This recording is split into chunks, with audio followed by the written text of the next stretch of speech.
KPK telah memutuskan memberhentikan 51 pegawai yang tidak lulus tes wawasan kebangsaan atau TWK dan akan membina kembali 24 pegawai yang tidak lulus lainnya untuk kemudian diangkat sebagai ASN, aparatur sipil negara. Wadah pegawai KPK menilai keputusan ini bertentangan dengan instruksi Presiden.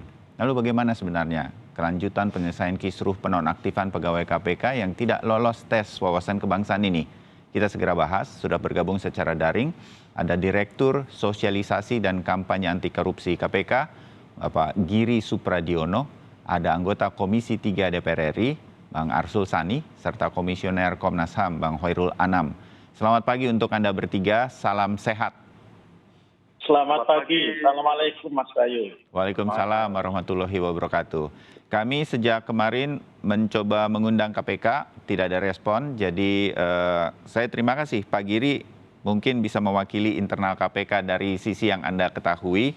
Tapi Pak Giri, biar pemirsa Sapa Indonesia tahu, Anda ini termasuk 75 pegawai KPK yang tidak lolos TWK. Iya Pak Giri ya? Iya, saya masuk. Oke, tapi Bapak udah tahu masuk yang, mohon maaf ya Pak, 51 yang dianggap tidak bisa bekerja sama lagi dengan KPK atau dipecat, atau masuk 24 yang akan dibina kembali. Udah tahu belum Pak? Ya, pimpinan KPK selalu tertutup mengenai data ini, termasuk 75 nama tidak pernah dikeluarkan. Kami mengumpulkan dari orang-orang yang menerima SK yang tidak memenuhi syarat. Dan untuk yang 51 dan 24 ini sampai sekarang kami belum menerima datanya. Oh begitu, jadi sama seperti kami, publik juga belum mengetahui. Dari preskon kemarin KPK kan sudah dikatakan ada 51 yang sebutlah diberhentikan, tapi secara internal juga ternyata belum mengetahui persis begitu. Oke, Pak Giri, apa komentar Bapak berkaitan dengan situasi sampai kemarin ini Pak? Menurut Bapak, ini tampaknya tidak bisa ada titik temunya begitu?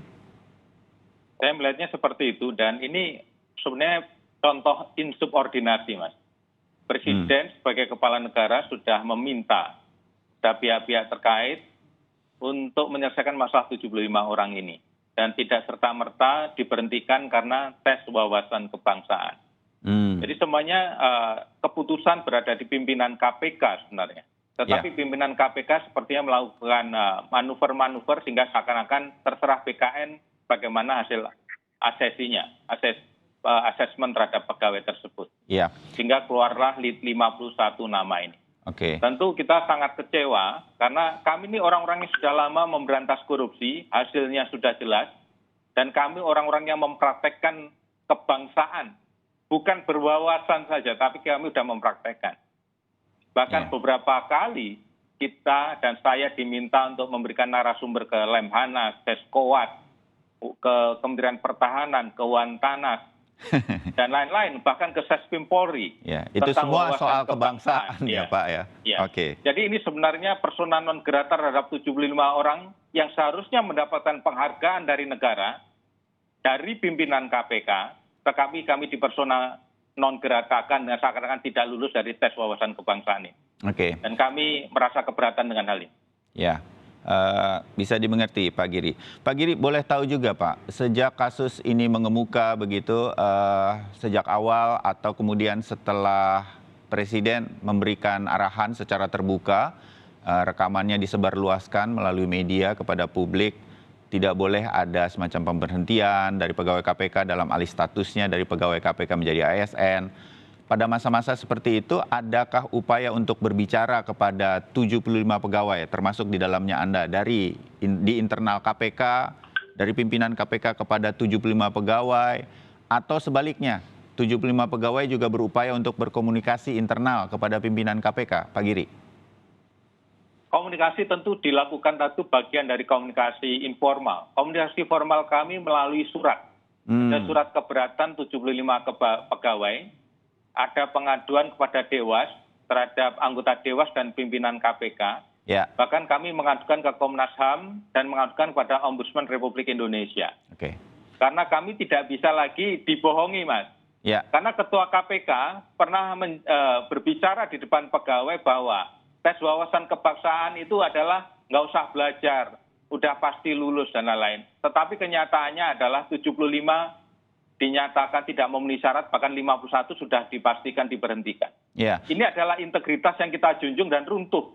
Karena ucapan-ucapan bisa kita tidak terima kita lagi. Jadi kami minta jawaban formal, dan ada beberapa pihak, misalkan sekjen dan 1-2 pimpinan yang ingin bertemu, tetapi kami memandang bahwa kalau pertemuan dilakukan secara formal dengan 5 pimpinan dan dijawab surat kita, maka kita bisa berdialog.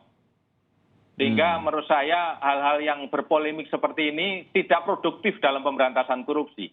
Oke. Jadi tidak ada respon ketika 75 pegawai mengirimkan surat ke Dewan Pengawas, itu belum ada tanggapan, begitu? Belum, mungkin mereka sedang mempelajarinya, dan itu karena mereka mempunyai mungkin beberapa waktu untuk mempelajarinya, tapi kami belum mendapatkan jawaban. Ya. Tetapi menurut saya, permintaan Presiden terkait dengan 75 pegawai ini mesti dilakukan, Mas. Tapi mereka melakukan interpretasi bahwa diksi, misalkan bisa jadi dilakukan pembinaan, kemudian dibina dulu baru dilantik, yang pada 24 orang tadi. Kemudian penggunaan diksi, misalkan tidak serta-merta, mereka bisa mengartikan bahwa menggunakan data lain. Jadi kami penasaran, karena 75 pegawai ini dinyatakan tidak memenuhi syarat tanpa dilampirkan kenapa kita tidak memenuhi syarat sampai sekarang. Sehingga serta-merta atau data lain yang digunakan apa? Jadi saya pikir tes wawasan kebangsaan itu hanya gimmick saja, alat formalitas untuk menyingkirkan orang-orang yang memang menjaga integritas KPK selama ini. Ya, baik Pak Giri, dimengerti. Bang Arsul, kita pernah berbincang 1 atau 2 kali berkaitan dengan kasus ini. Di awal-awal kasus juga Bang Arsul pernah menjadi narasumber saya dan mengatakan DPR menuntut gentleman agreement dari KPK. Waktu revisi KPK ini dikatakan pengalihan status ini, bahasa saya mesti mulus lah, mesti lancar, tidak merugikan pegawai. Bahasa itu pula yang dipakai oleh Presiden. Kenapa jadi bisa begini Bang Arsul? Anda mengikuti terus dan Anda punya akses untuk berbicara kepada pimpinan KPK. Ada komunikasi, mengapa ini kemudian sampai sebegininya begitu? Padahal simpel saja sebetulnya, Bang Arsul. Iya, Mas Bayu, tentu kalau pertanyaan Mas Bayu itu akan saya tanyakan dalam nanti rapat kerja pengawasan atau rapat dengar pendapat Komisi 3 dengan pimpinan KPK. Kapan itu, Bang Arsul? Memang terjadwal di bulan Juni, karena tadinya perhitungan kami itu setelah ada pernyataan Presiden, maka kementerian dan lembaga terkait kan butuh waktu untuk menerjemahkan. Lagi kira-kira 3 sampai 4 minggu lah ya dari apa yang disampaikan Presiden. Tetapi kan ternyata lebih cepat. Nah, memang saya berkali-kali menyampaikan, ketika kami merumuskan norma di pasal 69C dari kemudian yang menjadi Undang-Undang Nomor 19 Tahun 2019, yang kami pilih itu kata dapat diangkat. Tetapi di belakang kata itu ada semangat, bahwa semangatnya itu seperti yang dipahami selama ini alih status, bukan seleksi ulang. Jadi harusnya kan tinggal saya pegawai KPK. Saya udah pegawai KPK udah berapa tahun atau baru 1 tahun saya udah pegawai KPK, tinggal jadi ASN. Kan tinggal begitu kan? Ya, semangatnya alih status. Nanti setelah menjadi ASN tentu ada pembinaan, termasuk wawasan kebangsaan dan lain sebagainya. Lah kalau kemudian dalam proses saya berasumsi ada teman-teman pegawai KPK, baik yang 75 atau yang 1.200 sekian yang dinyatakan, itu katakanlah wawasan kebangsaannya mengalami erosi, melakukan tindakan indisipliner, maka mereka akan terkena ketentuan disiplin pegawai negeri atau ASN.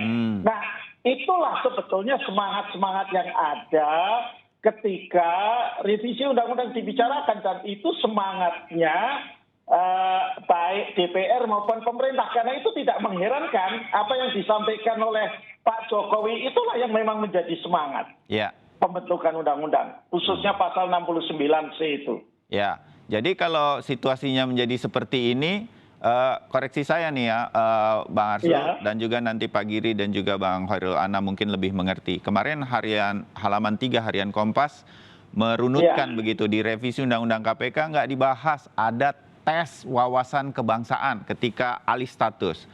Peraturan pemerintah dimanapun, mau dari mana-mana begitu, kementerian apa dan segala macam, tidak pernah ada tes wawasan kebangsaan untuk alih status pegawai KPK atau pegawai apapun untuk menjadi ASN. Hanya ada semacam peraturan internal di KPK. Nah, itu ada tes wawasan kebangsaan. Jadi kan kemudian publik jadi melihatnya ini seperti nyelip, diada-adakan begitu, dan kemudian kejadian deh, ini seperti ingin ada sesuatu semacam tes untuk tidak meloloskan mungkin pegawai-pegawai yang dianggap tidak perlu lagi dipakai oleh KPK oleh pimpinan yang sekarang. Kan orang jadi berpikir seperti itu. Bang Arsul, kalau kayak begini jadi gimana ini? Jadi Mas Bayu, saya juga ingin menekankan bahwa proses alih status itu kemudian tidak otomatis tanpa ada aturan atau proses apapun alih status, nggak begitu juga. Ya. Karena norma di pasal 69C itu dilakukan menurut peraturan perundang-undangan. Tetapi peraturan perundang-undangannya yang harus diterapkan semangatnya bukan dalam konteks proses seleksi ulang. Semangatnya yang seperti saya katakan tadi, ya, beralih status, kemudian dilakukan pembinaan. Kalau dalam proses alih status itu katakanlah ada yang wawasan kebangsaannya atau praktek kebangsaannya itu dinilai apresiasi itu kurang, ya itulah proses yang harus dilakukan. Setelah itu kemudian masih tetap kurang, masih tetap di bawah standar, ya monggo kemudian ketentuan tentang disiplin pegawai negeri ASN itu diberlakukan. Jadi kalau pendekatan yang sekarang memang kemudian tidak heran kalau seperti yang Mas Bayu sampaikan di ruang publik yang berkembang ini seperti prinsip proses seleksi yang dipotong. Gitu loh. Dan ini tidak sesuai dengan semangat ketika KPK berhadapan dengan Komisi 3, tidak sesuai dengan semangat yang ingin disampaikan kepada publik oleh Presiden. Benar nggak? Hemat saya, kan yang namanya pelaksana undang-undang, apakah KPK, BKN, dan KL terkait lainnya, ketika katakanlah ada keraguan, apa ini maksud dari norma yang ada dalam undang-undang, ya kembali bertanya sama pembentuk undang-undangnya. Ini dulunya seperti apa sih? Gitu loh, dengan pasal seperti ini seperti apa? Ya, sebelum jadi tidak kemudian menafsiri sendiri. Apalagi kalau penafsirannya nabrak dengan katakanlah pertimbangan putusan Mahkamah Konstitusi. Dan ini sudah menabrak, Bang Arsul, menurut Anda?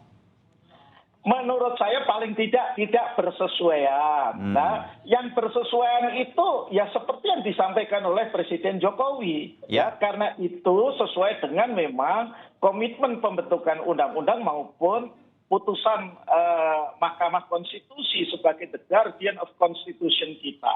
Ya, oke, Bang Arsul, dimengerti. Mudah-mudahan publik juga jadi mengerti bagaimana sih seharusnya ini sehingga kemudian tidak justru menimbulkan polemik.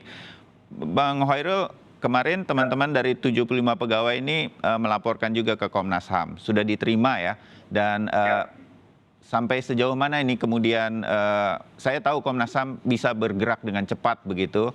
Laporan satu sisi lah formalnya, tetapi sebetulnya bisa jadi, kasih tahu kepada saya dan juga pemirsa Sapa Indonesia, sebenarnya Komnas HAM mungkin juga sudah bergerak untuk melihat ini semua. Bang Khairul. Ya, terima kasih.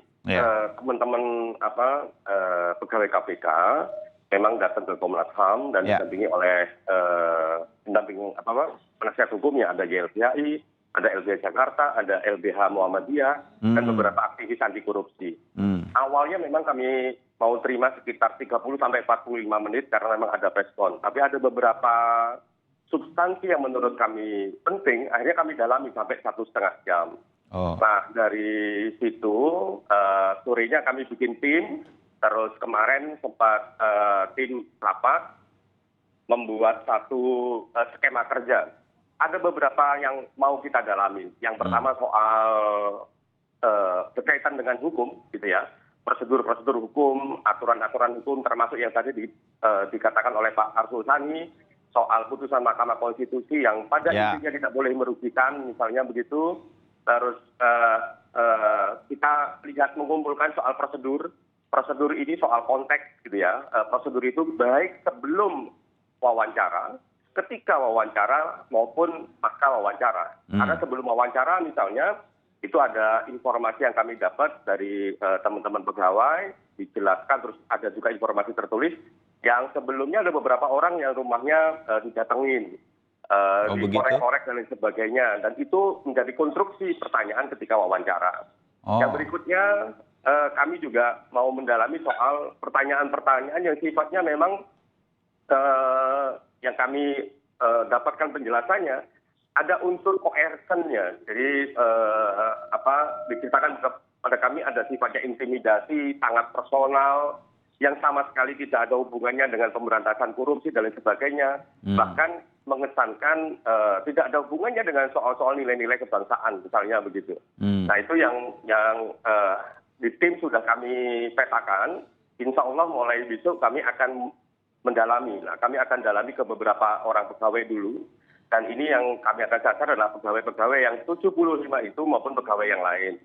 Nah, secara simultan kami juga akan meminta keterangan kepada pimpinan KPK, pimpinan BKN maupun lembaga-lembaga yang lain yang terlibat dalam proses ini.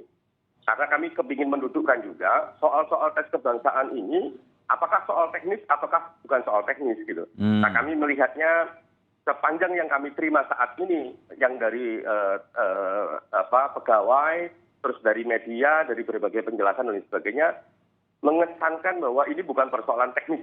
Oh, begitu. Bukan persoalan teknis wawancara begitu. Tapi ini ada sesuatu yang memang harus kita lakukan bersama-sama. Kita menyayangkan prestasi besar KPK dengan berbagai mesin di dalamnya, pegawai, pimpinan dan sebagainya yang sudah diapresiasi oleh publik, tiba-tiba ada kejadian seperti ini gitu loh. Mas Hoirul, untuk saya dan pemirsa Sapa Indonesia yang mudah saja begitu, ketika kita melaporkan sesuatu ke Komnas HAM, hak asasi manusia, tentu ada semacam dugaan pelanggaran HAM begitu. Adakah indikasi tersebut yang disampaikan oleh teman-teman dari 75 pegawai KPK didampingi para kuasa hukumnya, dugaan-dugaan pelanggaran itu yang kemudian bisa diterima oleh Komnas HAM dan kemudian ditindaklanjuti, Bang Hoirul? Ya, secara langsung maupun tertulis oleh teman-teman yang kemarin datang kepada Komnas HAM itu ada 8 jenis pelanggaran hak asasi manusia, dugaan pelanggaran hak asasi manusia oleh teman-teman itu. Dan kami melihatnya secara konseptual memang demikian, tapi secara faktual memang perlu kita dalami, kita klarifikasi betul ataukah tidak. Nah, sepanjang yang kami dalami dengan waktu yang singkat di kantor kemarin, yang hampir 1,5 jam itu, kami juga mengembangkan sebenarnya. Ada beberapa yang menurut kami cukup serius. Misalnya begini, dugaan bahwa jangan sampai problem ini menjadi problem stigmatisasi. Karena stigmatisasi itu dalam konteks hak asasi manusia sangat serius. Apalagi kalau kemarin misalkan mengesankan, ini mohon maaf banget, karena pengumuman kemarin itu pada akhirnya memperkuat stigmatisasi. Misalnya ini sudah dapat angkanya sudah merah sekali, nggak bisa dibetulin. Nah, itu menurut kami mengkreasi stigmatisasi ini akan problem serius, karena itu akan bersinggungan tidak hanya masa kekinian, tapi juga masa depan. Nanti Mas Giri kalau mau daftar menjadi pegawai apapun akan dibilang, wah ini bukan orang kebangsaan, bukan orang Pancasila, bukan orang yang cinta pada negara dan bangsa. Itu serius problemnya. Nah, oleh karenanya memang kita mengingatkan semua bahwa kita harus mulai menghentikan stigma ini, baik langsung maupun tidak. Ya ini problem seleksi gitu. Itu yang kami kami akan dalami. Oleh karenanya kami minta kepada pimpinan KPK, struktur KPK termasuk juga Dewan Pengawasnya, terus lembaga-lembaga yang lain untuk kooperatif terhadap Komnas HAM. Baik. Gunakan kesempatan ini untuk memberikan informasi yang berimbang gitu. Ya. Sehingga Baik. publik luas akan mendapatkan informasi yang terang benderang. Ya, yang sejelas-jelasnya. Iya, kita Ya. menunjukkan persoalannya, apakah ini memang persoalan teknis semata, ataukah ini ada persoalan yang mendasar, ataukah Baik. ada persoalan-persoalan yang sebenarnya tidak ada kaitannya dengan pemberantasan korupsi, atau bagaimana persoalannya. Baik, Bang Hoirul Anam, kita jeda sebentar untuk nanti kembali. Tetap saya berharap apa kemudian solusi-solusi yang bisa hadir tanpa menghilangkan muka semua pihak yang kemudian ada di dalam konflik atau polemik ini. Usai jeda, saya akan meminta tanggapan Anda semua berkaitan dengan itu. Tetap bersama kami.